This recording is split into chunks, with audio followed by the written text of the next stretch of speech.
Hello DElEd second semester.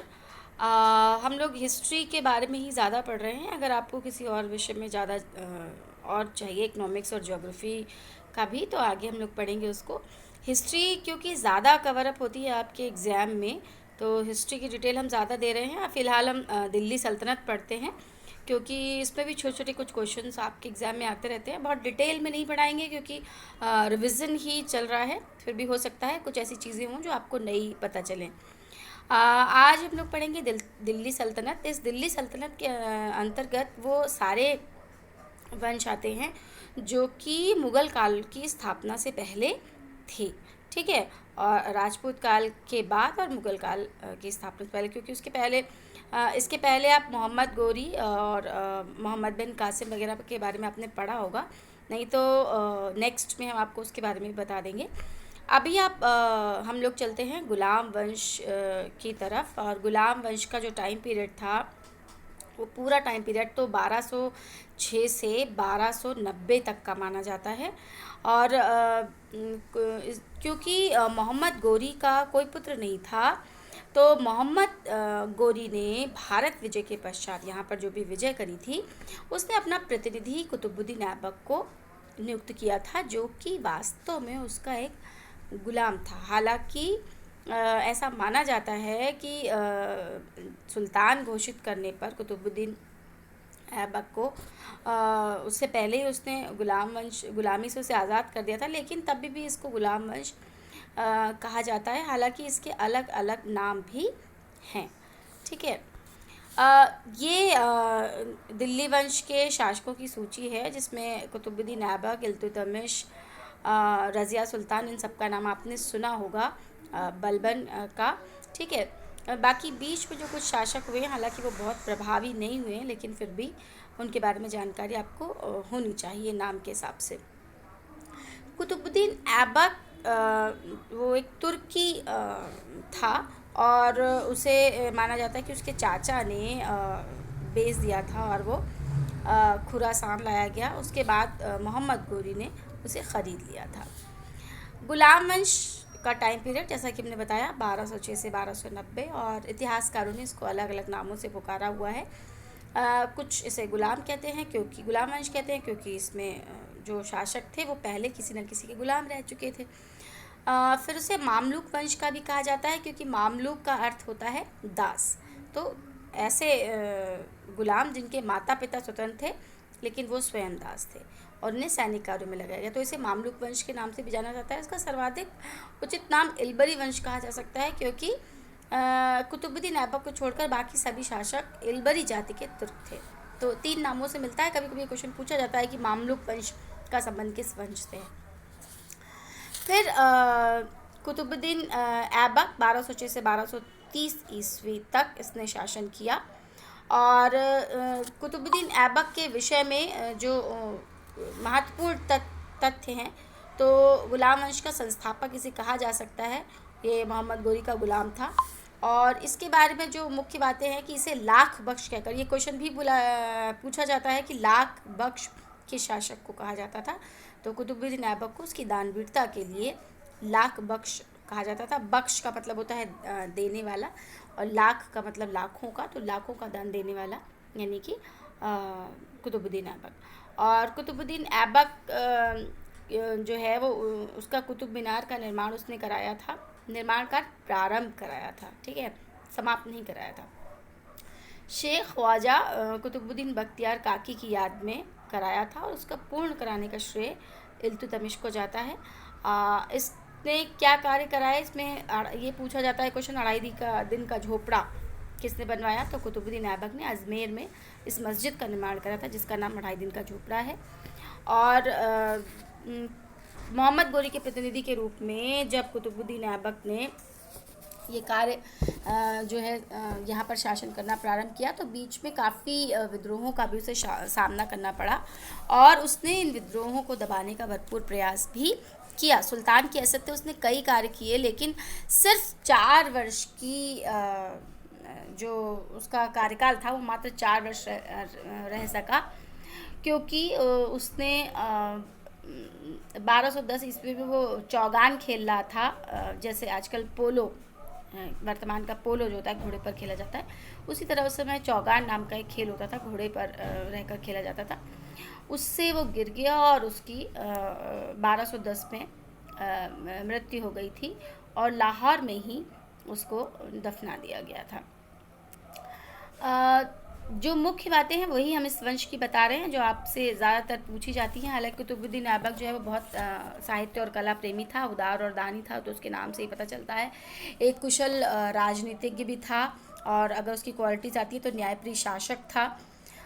उसकी अपने जो उसके काल में एक लेखक था मिन्हाज, जिसका नाम था मिन्हाज, ने एक पुस्तक लिखी है तबकात नासिरी, तो उसमें कुतुबुद्दीन ऐबक की उसने प्रशंसा भी करी है।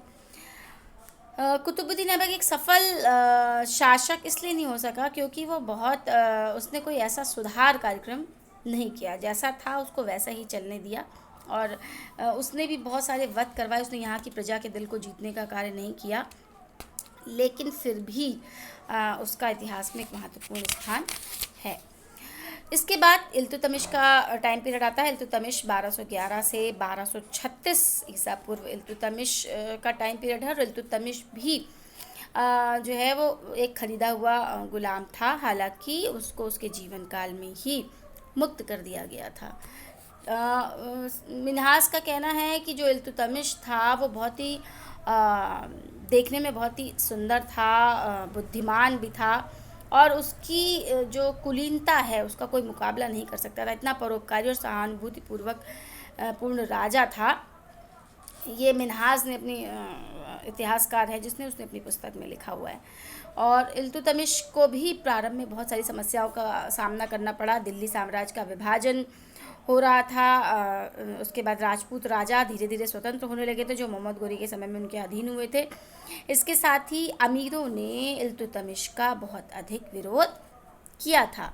साथ ही जो एल्दौज़ और कुबाचा थे जो सिंध और मुल्तान के शासक थे, जो मोहम्मद गोरी के वंशज के अपने आप को स्वयं को कहते थे, वो भी यहाँ भारत पर दिल्ली पर आक्रमण करने के लिए बार बार एकत्र हो रहे थे।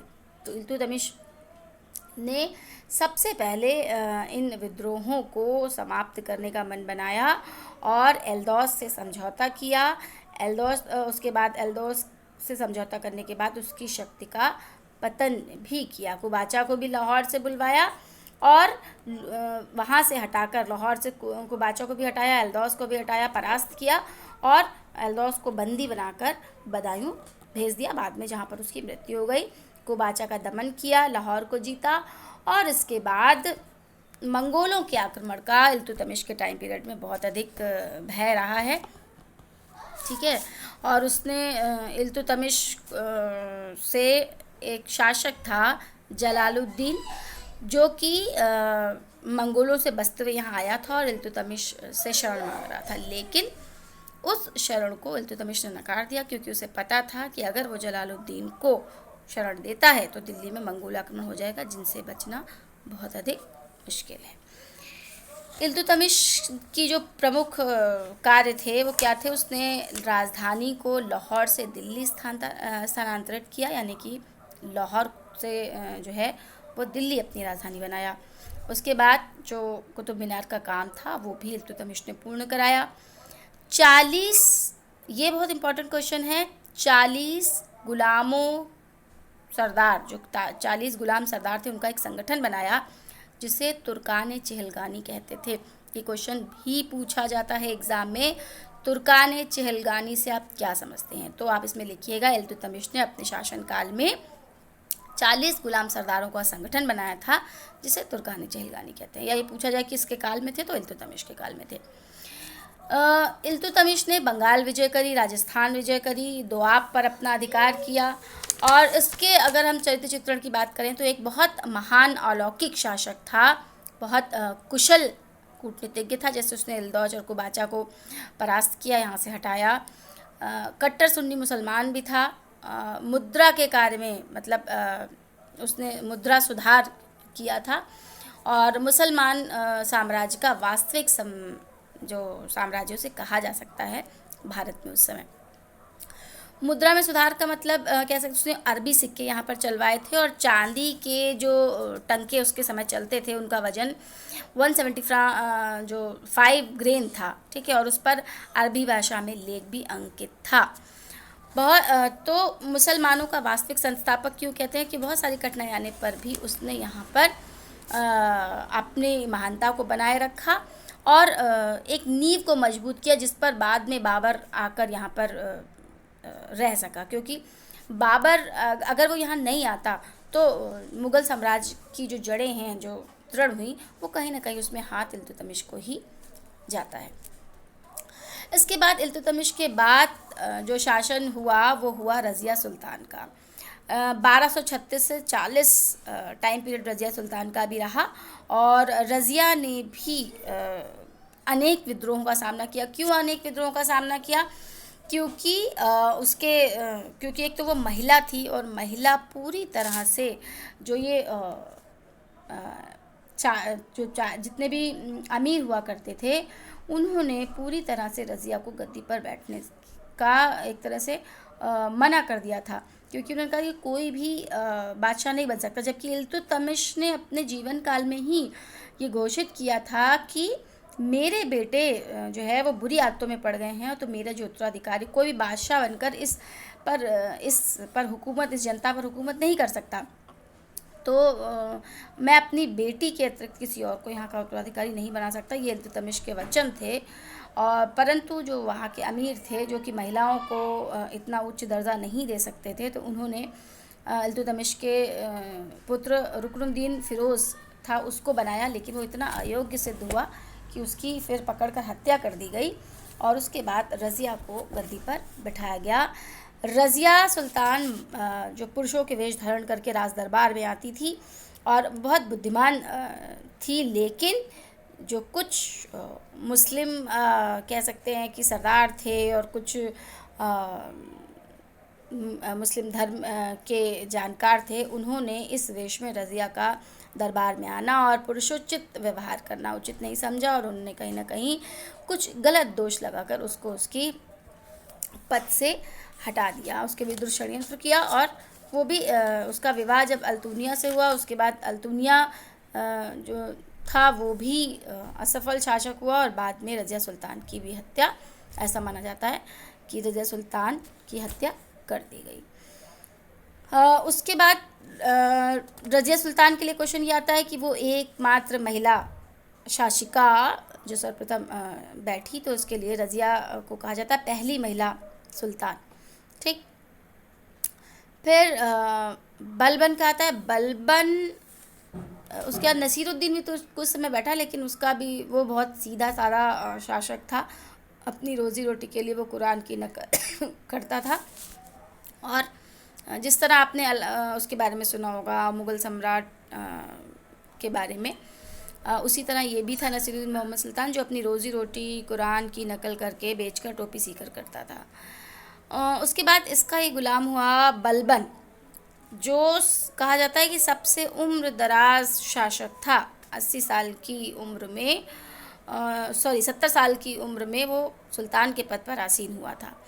गयासुद्दीन बलबन दिल्ली सल्तनत का एक क्रूर शासक साबित हुआ। उसने अपने कई विरोधियों के साथ लौह एवं शक्ति की, लौह का मतलब यहाँ पर है कि लहू बहाकर, यहाँ पर लौह का मतलब तो किसी भी तरह रक्त की नीति अपनाया कि जो मान रहा है ठीक है, वरना भय का सुशासन हम कह सकते हैं कि पूरी तरह से उसने भय का सुशासन किया। और सिजदा प्रथा, जो सजदा की प्रथा है, सिजदा की प्रथा है, झुककर नमस्कार करना, और पाबौस सुल्तान के पैर छूने की प्रथा, ये बलबन को ही जाता है। इसका श्रेय बलबन ने ही शुरू कराई थी अपने दरबार में। तो इस बात से पता चलता है कि वो कितना अपने सम्मान के प्रति बहुत सजग था, ठीक है।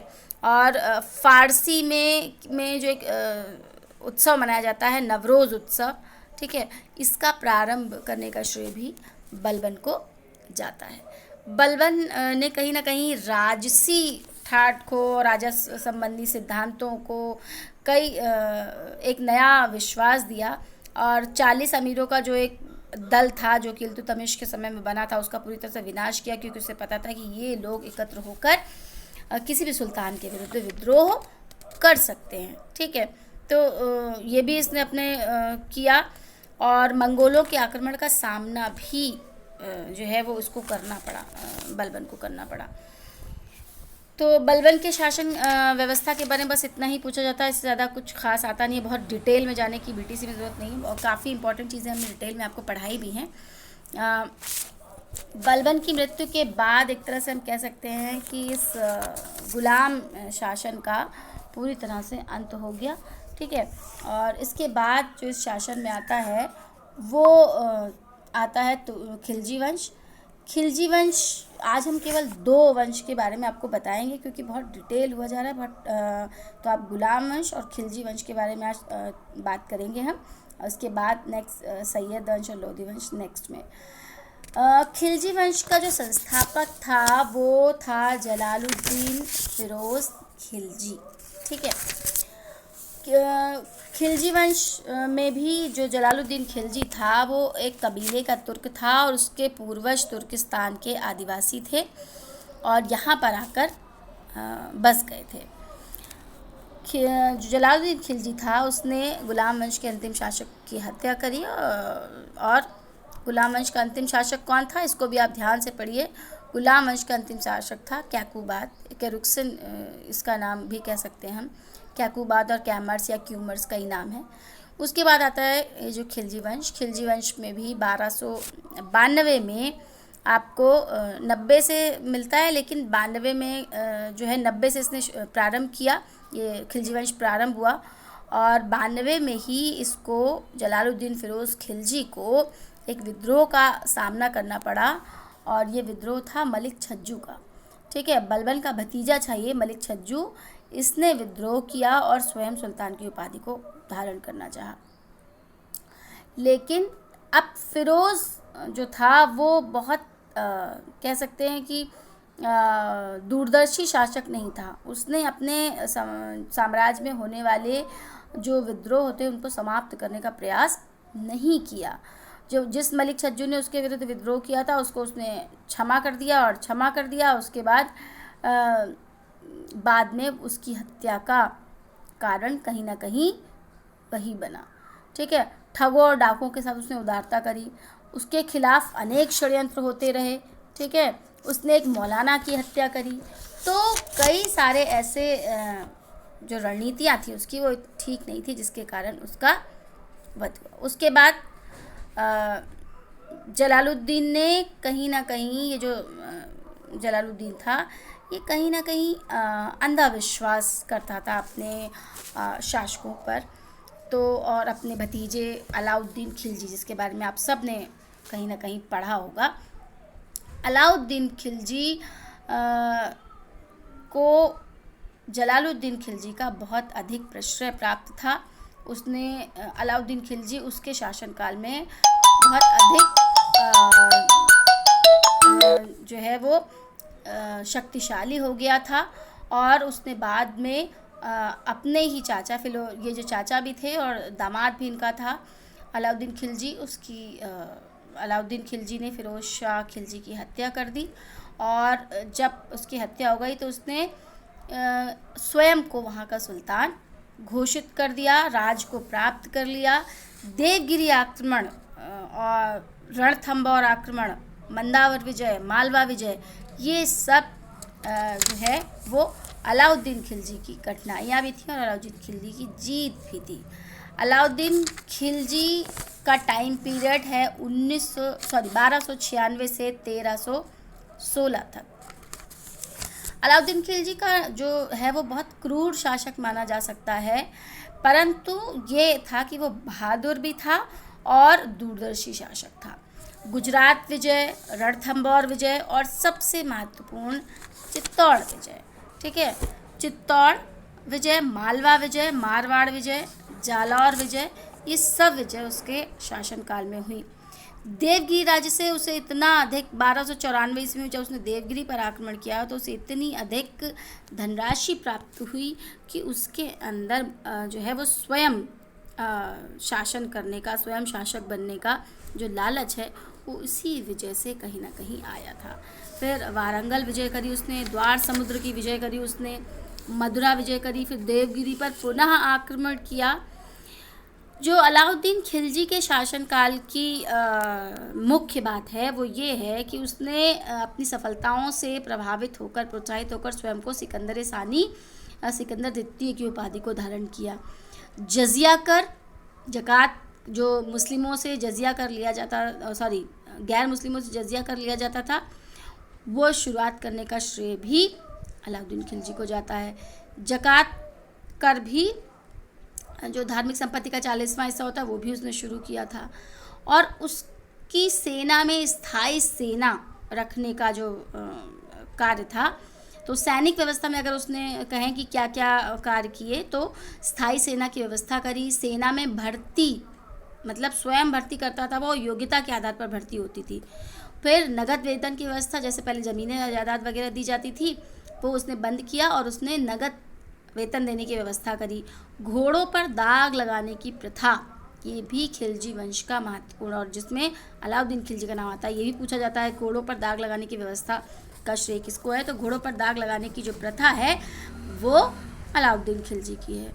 नए दुर्गों का निर्माण, पुराने दुर्गों की व्यवस्था करी उसने। फिर अलाउद्दीन ने आर्थिक व्यवस्था, बहुत कह सकते हैं हम कुशल शासक था। शासक के तौर पर इसलिए कुशल कहलाएगा क्योंकि उसने सब तरफ ध्यान दिया, चाहे वो सैनिक हो, चाहे वो आर्थिक हो, चाहे वो कर की बात हो। जागीरों का उसने अपहरण किया, किसी को भी जागीर नहीं देने का निर्णय लिया, क्योंकि उसे पता था और उसे ऐसा लगता था कि अगर हम ये जागीर देंगे तो ये जो अमीर हैं वो स्वयं मेरे खिलाफ ही विद्रोह करेंगे। तो उसने वेतन देना शुरू किया, लेकिन जागीर, इनाम के तौर पर जागीर ही देना बंद कर दिया। कर वृद्धि करी, भूमि की नाप की व्यवस्था कराए, कठोरता से भूमि की नाप कराए, भूमि सुधार कार्यक्रम कराए। बाजार नियंत्रण बहुत इंपॉर्टेंट है इसका, कि उसने बाजार नियंत्रण किया, क्योंकि बाजार नियंत्रण इसलिए इंपॉर्टेंट है क्योंकि उसने जो महत्वपूर्ण कार्य किए उससे उसके यहाँ कोई भी व्यापारी जो है बेईमानी करने का नहीं सोच सकता था। बाजार नियंत्रण में क्या था, उसने वस्तुओं के भाव निश्चित कर दिए थे। कोई भी व्यक्ति बिना परमिशन के कोई भी दाम बढ़ा नहीं सकता था। शहनाई मंडी उसने जो है वो निश्चित किया, और यानी कि बाजार निरीक्षक, और वो पूरी सूचना जहाँ पर भी दुकानें होती थी वहाँ पर लिखा होता था, भाव नियंत्रित होते थे, जो भी किसी चीज़ का भाव होता था उसकी लिस्ट चिपकी हुई रहती थी बाजार में, उससे अधिक कोई भी पैसा नहीं ले सकता है। और प्रत्येक वस्तु के भाव निश्चित है तो वस्तुओं की अवेलेबिलिटी रहती थी, अगर नहीं होती थी कोई काला बाजारी नहीं कर सकता था, क्योंकि अगर कोई अधिक संग्रह करता था तो अब उस पता चलने पर उसे मृत्युदंड दे दिया जाता था। किसी भी किसान को अनाज एकत्र करने की परमिशन नहीं थी। व्यापारियों पर नियंत्रण था, अगर कोई सौदा कम तौल देता था तो व्यापारियों पर नियंत्रण कैसे, अगर कोई तौल में हेरफेर होती थी तो जितनी तौल में हेरफेर होती थी उसी के बराबर का मांस उसके शरीर से निकाल लिया जाता था। तो इतना भय था कि कोई बेईमानी नहीं कर सकता था। आंतरिक नियंत्रण भी पूरा उसने कर दिया, दलालों को हटा दिया था पूरी तरह से। डायरेक्ट किसान, डायरेक्ट सरकारी मुलाजिम को मतलब कह सकते हैं कि अपना सामान बेचते थे, दलालों का कोई काम नहीं था। कोई भी खरीदा हुआ माल डायरेक्ट ग्राहक के पास ही पहुंचता था। तो इन सुधारों का परिणाम ये हुआ कि देश में आंतरिक शांति स्थापित हो गई और कोई भी अधीनस्थ कर्मचारी को विद्रोह करने का नहीं सोचता था, क्योंकि क्या सब संतुष्ट एक तरह से कहीं ना कहीं इन धन दान की वजह से कहीं ना कहीं संतुष्ट थे। तो ये जो बाजार नियंत्रण, इसमें दीवान रियासत नामक जो अधिकारी नियुक्त किया था, ये सारा कार्य जो है वो किया करता था।